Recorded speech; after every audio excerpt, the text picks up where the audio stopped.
ಶಕ್ತಿ ಯೋಜನೆಯಲ್ಲಿ ಒಂದು ಬದಲಾವಣೆಯನ್ನು ತರೋದಕ್ಕೆ ರಾಜ್ಯ ಸರ್ಕಾರ ಮುಂದಾಗಿದೆ. ಇಷ್ಟು ದಿನ ಮಹಿಳೆಯರು ಶಕ್ತಿ ಯೋಜನೆಯ ಅಡಿಯಲ್ಲಿ ಆಧಾರ್ ಕಾರ್ಡ್ ಅನ್ನು ತೋರಿಸಿ ಸರ್ಕಾರಿ ಬಸ್ಸುಗಳಲ್ಲಿ ಉಚಿತವಾಗಿ ಪ್ರಯಾಣಿಸೋದಕ್ಕೆ ಅವಕಾಶ ಇತ್ತು. ಆದರೆ ಇಲ್ಲೊಂದು ಬದಲಾವಣೆಯನ್ನು ಮಾಡಿಕೊಳ್ಳೋದಕ್ಕೆ ಸರ್ಕಾರ ಮುಂದಾಗಿದೆ. ಸ್ಮಾರ್ಟ್ ಕಾರ್ಡ್ ಅನ್ನು ಜಾರಿ ತರೋದಕ್ಕೆ ಮುಂದಾಗಿರೋದು. ಸ್ಮಾರ್ಟ್ ಕಾರ್ಡ್ ಕಡ್ಡಾಯ ಮಾಡುವಂತ ಮುನ್ಸೂಚನೆ ಕಾಣ್ತಾ ಇರೋದು.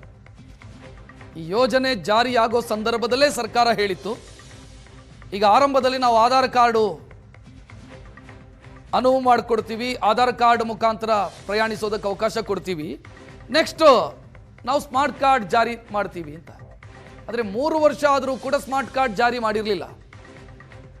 ಈಗ ಸರ್ಕಾರಕ್ಕೆ ಯೋಚನೆಯಾಗಿದೆ, ದುರ್ಬಳಕೆ ಆಗ್ತಿದೆ ಯೋಜನೆ, ಅದಕ್ಕಾಗಿ ಸ್ಮಾರ್ಟ್ ಕಾರ್ಡ್ಗಳನ್ನು ಜಾರಿ ಮಾಡೋಣ ಅಂತ ಯೋಚನೆ ಮಾಡಿದೆ.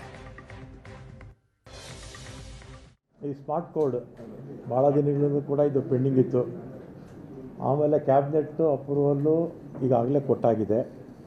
ಈಗ SPV special purpose vehicle will be form for distribution of smart cards.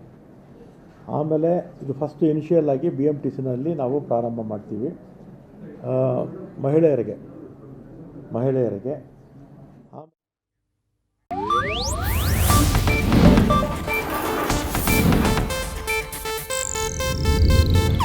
ಇದು ಏಷ್ಯಾನೆಟ್ ನ್ಯೂಸ್ ನೆಟ್ವರ್ಕ್ ಪ್ರಸ್ತುತಿ.